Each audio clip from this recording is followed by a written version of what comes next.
ታሪኻውያን ጸላእቲ ህዝቢ ትግራይ ከጥፍኡ ክሓስቡ ከለዉ ሌብል እንዳገበሩ ተደልዮም ወያነ ይብልዎ ተደልዮም ካሊእ ሽም የውፅሉ ህዝቢ ትግራይ ከመይ ገሮም ካብ ምድረ ገጽ ከጥፍእዎ ከም ዝኽእሉ ሽማሽም እንዳሃቡ ካብ ምኻድ ወፃኢ ካሊእ ተኣምር የብሉን። ሕዚ ኣብ ልዕሊ ህወሓት ናይ ሽም ጸለመ ብምግባር ነገር ግን ህዝብና ኣይ ንሕወሓት እንዲኦም ከምኡ ዝብልዋ ዘለዉ ተባሂሉ ክሽወድ ክበታተን ምእንታን ሓይልና ክዳኸም ምእንታን ህወሓት ሒዝዎ ክመፅእ ዝኽእል ሮኬት ወይ ህወሓት ዘለዎ ሮኬት እውን ቅድሚ ሕዚ ዝነበሮ ካባና ዝወሰዶ ካብ ሰሜን እዚ ደኻሊእ ዝበሃል ተረኽ ኣለዎም እዚኣቶም ሰሪሖም ህዝቢ ኢትዮጵያ ኣብ ልዕሊ ህዝቢ ትግራይ ንኽልዓል ህወሓት ዝብል ሽም ከምቲ ንሶም ዝብልዎ ዝበደሎ ነገር ስለ ዘለዎ እንተይኮነ ህዝቢ ትግራይ ሌብል ንምግባር ሽም ውፂኻ ህወሓት ዝበሃል በዳልለካ ኢልካ ኢትዮጵያውያን ንምልዓል ትጥቀምሉ እዩ እዚዩ ክንሕዞ ኣለና። ነገር ግን ህወሓት ዘመናዊ ሮኬት ኣለዎ ዘመናዊ ሮኬት ስለ ዝእተወ እዚ ጭንቀትና ዝብል ዓበይቲ ሕቶታት የልዕለዎ ዘልዕልዎም ዘለዉ ሕቶታት ብክልተ መንገዲ ከፊለ ይኽርዮም ቁፅሪ ሓደ ጭንቀት ኮይኑዎም እንተይኮነ ሮኬት እንተሃልይዎ ሰጊእና ከም ዘለና ክነፍልጦ እሞ እዘን ድሮናት ዝለዓላለን ዘለዋ ከባብታት ክድብድብ እዚ እቲ ሓሳብ ምክንያቱ ንኣብነት ናይ ለምቅነ ናይ ደቡብ ትግራይ ናይ ድሮን ደብዳብ እንተሪኢኹም ካብ ባህር ዳር እያ ተላዒላ ናይ ቱርክ ስራሕ ምዃና ካብ ባህር ዳር ከም ተላዓለት ቡምባኣን ባዕላን ናይ ቱርክ ስራሕ ምዃና ብደንቢ ኣረጋጊፅና ኢና ንዛረብ ዘለና እዚዩ ኣብ ውሽጢ ባህር ዳር ናይ ድሮን ቤዝ ዘለው መቃልስትና ዝሓበሩና እዩ ለዚ ከምዚ ምንባራ ፈሊጥና ኣለና እቲ ጸላኢ ዝደሊ ሕዚ ካብ ባህር ዳር ስለተለዓለታ ድሮን ባህር ዳር ክድብደብ እዩ ዝደልያ ንምንታይ ባህር ዳር እንተተደብዲባ ህዝቦም ሓራን ህዝቢ ትግራይን ቅርሕንቲ እንዳሕደረ እዩ ዝኸድ ህወሓት ዝብል ትግራይ እንዳበልኩም ተርጉምዎ ህወሓት ከም ውድብ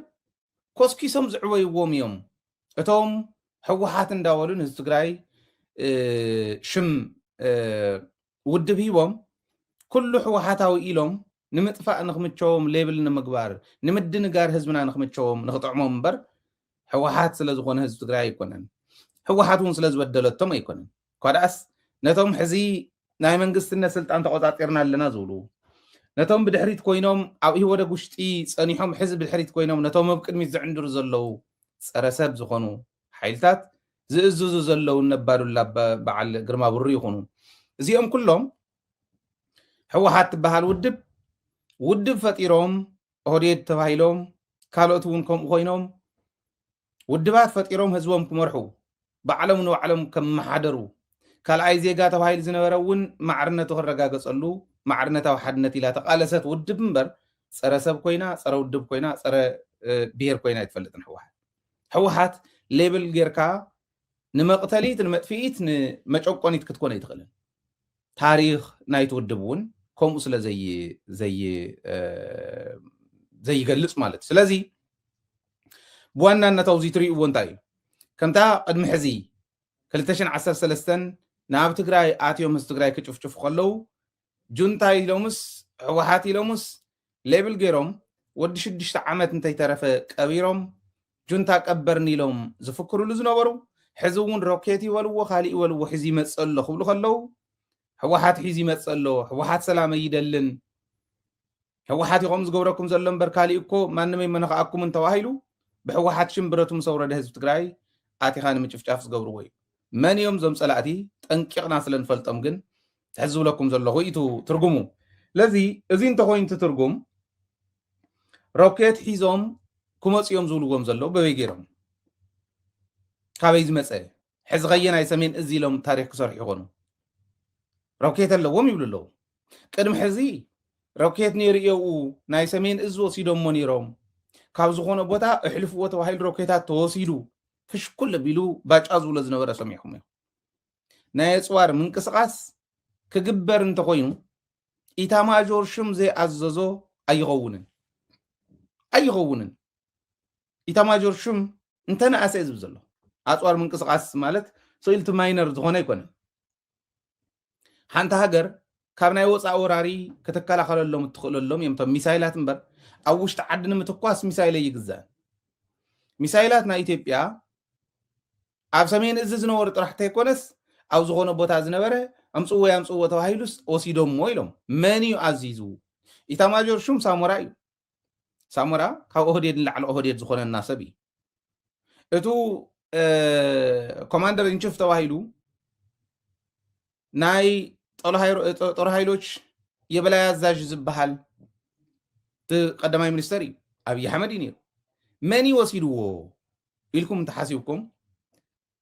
ማለት 2013ስ ቅድሚ 2013 ኩናት መኽፋቱ ወሲዶሞ ሚሳይል ዝብለና ዘሎ ባጫ ስትራቴጂክ የሆኑ መሳሪያዎች አሉ ተመልከት 300 ኪሎ ሜትር 250 150 ኪሎ ሜትር የሚሄዱ ከዛ ሌላ 40 ኪሎ ሜትር ሄዶ የሚመታ መድፍ አለ ሌሎቹ የሚታወቁ ናቸው እነዚህ የሰለጠኑት ባለሙያዎች ካልሆኑ በስተቀር ማንም አይጠቀምባቸውም እነዚህ ለ21 ዓመት ተሰብስበው ኩያ ላይ ተቀምጠዋል ይሄ የማነው ስሙ አዲስ የመጣው ሮኬቱን የሰለጠነ ሰውዬ ሮኬቱ ወደ ትግራይ የተላከው በ2009 መጨረሻ ነው አብይ ወደ ስልጣን ሲመጣ 4 ወር ሲቀረው በፍጥነት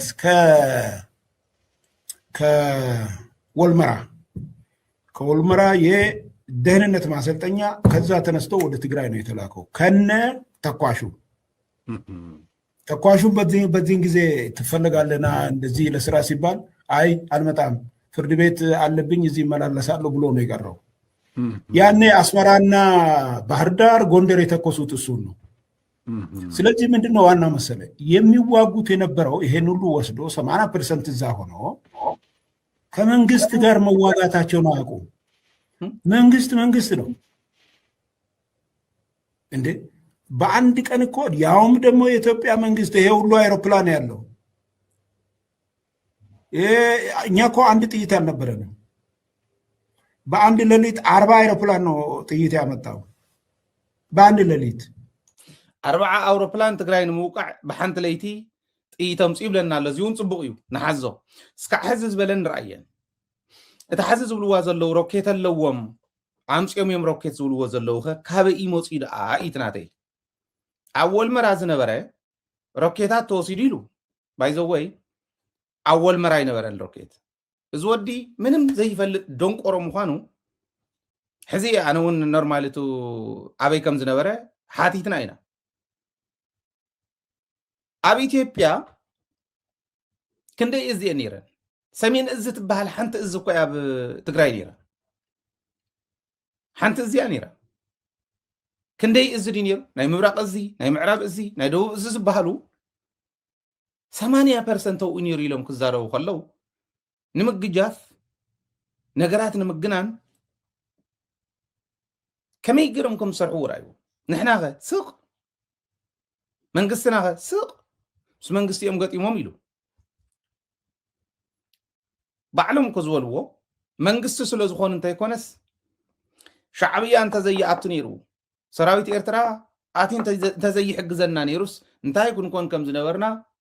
ንምንጋር ንምዝራብ ብጣዕሚ ከቢድ እዩ ኢሎም ባዕሎም ይዛረቡ ነይሮም መንግስቲ ስለ ዝኾኑ ህዝቢ ትግራይ ከምኡ ገይሮም ኣይቀበርዎን ወላ መንግስትስ ኮይኖም መላፍንቲ እውን ኣምፅኦም እውን ግን ህዝቢ ትግራይ ደቆ ስሊፉ ኣፍታ ዘይብሉ ብረቶም እንዳሓደገ ብድልኦም ንፀላእቲ ቆጥቂጡ ጭሮኦም ደጉሎም ካድሙ ገይርዎም ሮኬት ካብ ወልመራ ካብ ግዛዕ ምዛዕ ካብ ኣስመራ ስለ ዝመፀውነ ኣይኮነን ሮኬታት ነይረን እየን ኣብኣ ነይረን እየን ኣብዛ ናይ ሰሜን እዚ ዝነበራ ንዓኣ ዝተባሃላ ብሰሜን ከባቢ ሓደጋ ኣለና ተባሂሉ ይሕሰብ ስለ ዝነበረ ኤርትራ ከም ሃገር ፀላኢት ተባሂላ ተፈርጃ ዝነበረትሉ ግዜ ስለ ዝነበረ ናብ ሰሜን ገፅ ተዳለወ ሰሜን እዚ ዝሓዞ ነይሩ እዩ ባዕሎም ቶም ሰሜን እዚ እውን መብዛሕትኦም ብፍቃዶም ብቀይሕ መስቀል እዮም ከይዶም ከም ትፈልጡ ተወሰኑ እዮም ሃዲሞም ከይዶም ቶም ቀዲሞም ስጉምቲ ውሰዱ ኢኹም ኣብ መራሕቲ ተባሂሎም ዝነበሩ እንተዘይኮይኑ اوكي جن كاول مراس يمصا كابس مراس يمصا بزي قدس روكيتات نيري يشعو يبلنا له ازينا ايثيوبيا من قص روكيت ينيريلو دحاني يغن بلو حج خابي ممصيوم متولنا حجونا مصيوم يمزولنا زلو ناي حوغحات روكيتات كتماتات كوقعو كل يوم تازعبيت روكيت ناي ايثيوبيا اسكا حزي نحنا مالت مسليد كغبر يدلن تازعبيت روكيتهم 300 كيلومتر يا اتا 300 كيلومتر نتغراي 300 كيلومتر زخيد روكيت نتحيزا تغراي عدم حارا خون كام تقاسي كالي كاب عدم حارا زوص زلو كاب سفلالي خوابتات زئكب زلو ناب صرغيا ناب صليم صرغيا زئكب زلو صلاي ابي كويني خطكوسو تحزم صزلو انا بلمبر تغرايس منالواش برتهم حديقه سنقنا خاب حزبنا عتقنا خاب صلاتنا يلوم كام مخاد وصاي كالي تامر زلوهم يመስለን የሁሉን መሳርሕ ግን ይኮነን ዝብ ዘሎ ሮኬቶም ጽዩ አዲስ አበባ ንሙቃዕ ብሽፍቱ ንሙቃዕ ኢሉ ፕላን ገይሩ ግን አይኸን ሳንዲዮም ዝሉ ዘሎ ታሕዚ ኣብ ማሕበራዊ ሚድያ ትዘውር ዘላ ትርእይዋ ዘለኹም ሮኬታት ተምጽያ ሕወሓት ዝብል እንተምጸት እውን ሰየ ግን ከተማታት ኢትዮጵያ ንሙቃዕ ሮኬት ተምጽእላ ምባል ኣብ ከተማታት ኢትዮጵያ ዘሎ መንእሰይ مبارن እንድሕር ክትወቅዓና ኮይና ማ ኩልና ሓቢርና ማለት ብሓደ ግዜ ተላዒልና ክንቃለሳ ክንክእለልና ዝብል ናይ ምልዕዓል መንፈስ ንምፍጣር ተዘይኮይኑ ከተማታት ናይ ምውቃዕ ታሪክ እውን የብሉን ድልየት እውን የብሉን ህዝቢ ትግራይ የብሉን ትግራይ ንክጭፍጭፍ ግን ኣብ ከተማታት ኢትዮጵያ ዘሎ መንእሰይ ወላ ኣብ ገጠራት እውን ዘሎ መንእሰይ ካብ ጫፍ ናብ ጫፍ ኢትዮጵያ ማለት ኣነ ዝፈልጠን بشحات بعسرتات شحات زبال تزعبي 18000 كيلومتر زخيدي كاون العالم حزون تقمي يقول 18000 كيلومتر كاب ጫፍና ጫፍ ዓለም ዝኸይድ ኣብ ዝኾነ ይኹን ኮርና ዓለም ኮንካ 18000 كيلومتر ቻይና ኣለዋ ኖርዝ ኮሪያ ኣለዋ ራሽያ እውን ኣለዋ 15 እስከ 18 ኤን ዘን ዝቆፅረን ዘሎ ቻይና ራሽያ ኖርዝ ኮሪያ ኣሜሪካ እየን ተንክንዱ ዘለዎን ዝበሃላ በሽሓት ዝቁፀር በሽሓት ኪሎሜትር ዝቁፀር ሚሳኤል ምጽያ ሮኬት ምጽያ ትግራይ እዚ ሒዛት ልካት መጸላ ማለት ግን ወየት ንሕና ናይ ሚድያ ባዕሉ ኒውክሌር ምዃኑ ሚድያ ባዕሉ ሮኬት ምዃኑ ዘይምርዳእና እንተ ዘይኮይን ታሰርሕዋ ዘሎ ሓንተን ሓንተን እያ 1000 ኪሎሜትር ዝኸይድ ሮኬት ሒዛ መጽያ ኣላ እሞ ኣብ መቐለ ኮይና ናብ ኣዲስ ኣበባ መቐለ ኮይና ናብ ብሽፍቱ ክትወቅዓካ እያ ስለዚ እንታይ ወቅዓትና ንዓተል ዓል መንእሰይ ኢትዮጵያ ኢልካ ንምልዓል እዩ ከምኡ ዝበሃል ካልኩሌሽን ኣየድልዮን ኣብኡ እኮ እንሄ ባዕሉ ኦላ ደይ እንሄ ነው ኣካል ናይ ፅምዶ እንዲ ክንሪኦ ኢና ፀኒሕና ፋኖ ደይ እንሄ ነው ኣካል ናይ ፅምዶ እንዲ እዚአን ግን ኣነ ቱ ዘይተረድኦ መን ይመስለኩም መንግስቲ ትግራይ ዘይተረድኦ ሸለል እዮም ዝብልዎ ኣይዶኖ ከም ዝበለ ቃል ህዝቢ ከላዓል ዝኽእል ምዃኑ ነቲ ህዝቢ ነቲ መንእሰይ ኣብ ገዝኡ ኣብ ዘለዋ ምትራፍ ምኽኣል ኖ ንሕና ሰላም ኢና እንደሊ እንደም መንእሰይ ኢትዮጵያ በብዘለኻዮ ተላዒልካ ሰላም እየ ዝደሊ ኢልካ ነዙ ፀረ ህዝቢ ዝኾነ ፀረ ፍጡራን ዝኾነ ሓይሊ ጠጠው እንተቢልካዮ ኣነ የለኹልን ኩናት ኣይደልን ኢልካ ምስራሕ ኣብ ዝከኣለሉ ሚድያ ምቅንጃው ኣብ ይወቱ መንግስቲ ኣብዚ ኮይና ኒና ትምሰል እዚ እዩ ስለዚ ብደንብ ክንርድኦ ዘለና ካፍታ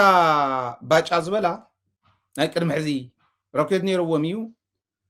300 ዝኸይድ ዝብል ታይምስ 10 ገይሮም 3000 ዝኸይድ ሮኬት ኣለዎም ኣምፅኦም እዮም ሕዚ ካብ መን ማሪኾም ክብሉ ይኽእሉ ኦረዲ ኣምፅኦም እዮም ሻዕብያ ሂብዎም ግብፂ ሂብዎም እዩ ናይ ግብፂ ተለኣኺ ግን መን ምዃኑ ኩልና ንፈልጦ እዩ 3000 ኪሎሜትር ዝኸይድ እንተሃልዩ ኣብ ዝኾነ ጫፍ ናይ ኢትዮጵያ ኮንካ ዋላ ሰሜን ጫፍ ኮንካ ንደቡብ ጫፍ ምብራቅ ጫፍ ኮንካ ናብ ምብራቅ ጫፍ ካብ ምብራቅ ጫፍ ናብ ምዕራብ ጫፍ ማለት እዩ ክኸይድ ዝኽእል ኣለዎም እዮም ዝብሉ ዘሎ ስለዚ ንኩልኻ ክውዳእካ እዩ ኩልኻ ተለዓሊሎም ህዝቢ ንምልዓዓል ነንባዕሉ ንክጨፋጨፍ ነንባዕሉ ኩናት ሕድሕድ እንደገና ንክመፅእ